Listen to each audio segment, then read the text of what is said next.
how can you define and how can you measure success in business for leaders? And the reason why I'm asking this is the listeners of my podcast are largely business owners, and business owners are the leaders who are leading their teams. So, how can you measure success? How can you define it for business owners who are leaders? And what in your journey can you share so that the paradigm of measuring success can change? Whereas this can also result in the actual wealth that people are looking for, which is measured in terms of money as well. Yeah, I mean, a great question. Thank you. So I think that there's no point me talking about how to measure profit, because I think everybody knows already how to do that. So I'm going to speak more in human measures, because actually I think that is the area that we need to get better at measuring. And I understand for a lot of business leaders, this can feel like not a necessity, or it can be quite difficult to measure because a lot of these things are intangibles, I think. And so you have to infer it through other measurements. So there's not always a direct measurement for some of the things I'm going to be speaking about. So I think that can be a bit complex for people to get their head around. What I would say is, and of course this is individual for each of the businesses, but just as I refer to that me, we, us framework, I use the same thing when I'm talking to leaders for organizations in the way that we can measure a more human side of success. Because I think by now everybody understands if you look after your people, they will stay in the company for longer, they will be able to perform better, and your bottom line moves on. So I think that connection has already been made, but it's then how do we then really get down to the nitty-gritty of that? And the reason why I say the me, we, us framework, because that allows you to think about the individual, how the team and organization is performing, but equally how you are relating to the wider world and the impact you want to have there. Because ultimately, I think all these things are important. I think there's a bit of a movement towards measuring engagement quite a lot. And I'm not that convinced by engagement metrics, if I'm honest, because I don't believe that people can stay permanently engaged. And so that's why I think it's a bit of a dangerous and misleading metric. Everybody's trying to chase after this, oh my God, only 10% of employees are engaged. Well, you can't always all be engaged. And I don't think that's something that we should go after. So instead, when I talk to leaders, I talk about things like trust, connection, impact. These are the things actually that tell you whether you are going to have a successful team, individual, organization. Because if you don't have things like trust in place, then no team, for example, can function very well. If people don't trust themselves, good decisions don't get made. And if the organization appears untrustworthy, then customers won't buy from you. So things like that, I feel, are much, much more important. Going back to that me, we, us framework, if you're looking at me, so that's the individuals, things that we should be measuring are, what are the well-being levels like? That's a really, really important measurement. And actually that directly correlates to the performance. So things like that need to be looked at, mental health as well. The we, that's where you start to look at, okay, well, how do we operate, culturally? Is there good connection between people? Is there trust between the teams? Is there trust within the teams or within the wider teams? At an organizational level, how resilient are we? These are things that we should really be looking at. And then the us. So how does the company relate in the world? What are the measurements here? Well, this is where we should look at things like sustainability, CSR. And these are the things that actually tell you where your success is going to come from, because actually these are the things that are important to human beings. And it's human beings that work in your organization, but equally human beings that are going to be buying your services and products. And actually, this is their language. This is the things that matter to them. And so I feel like for leaders, actually, they need to cast their net a bit wider than the things they've been measuring previously in their P&Ls, which won't tell you any of these things. But actually, these are the things that will really drive you success in this post-pandemic world. So, Sharon, I keep getting asked this question a lot. And since you spoke about the post-pandemic world, business leaders today are finding it very difficult to motivate their team to get a certain level of delivery from every team member.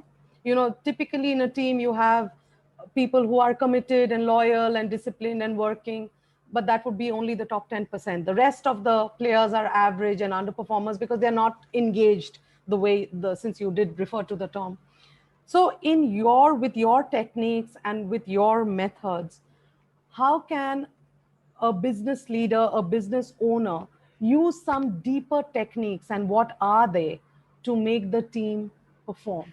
So what are the deeper things that one needs to go into the next level, rather than just performance review and task review, measuring performance? What are the deeper things business leaders need to go into to make their team perform? It's a great question. A lot of what I've just said actually around the connection and the trust, because actually if you don't have those things in place, then people are not going to want to show up to work and enjoy it, right? If you're not in an environment where people are trusting each other, where there is clarity on goals, where people follow through on the things that they say, where they can be themselves, where they have agency and autonomy, then quite frankly, people aren't going to want to show up. There will be some people who are probably quite intrinsically motivated, or perhaps are motivated by some negative things like overachievers who will just do good work anyway because they're motivated by some other things. But actually for a lot of people, they will feel quite disconnected from the company, from each other. And actually it's fostering that sense of connection.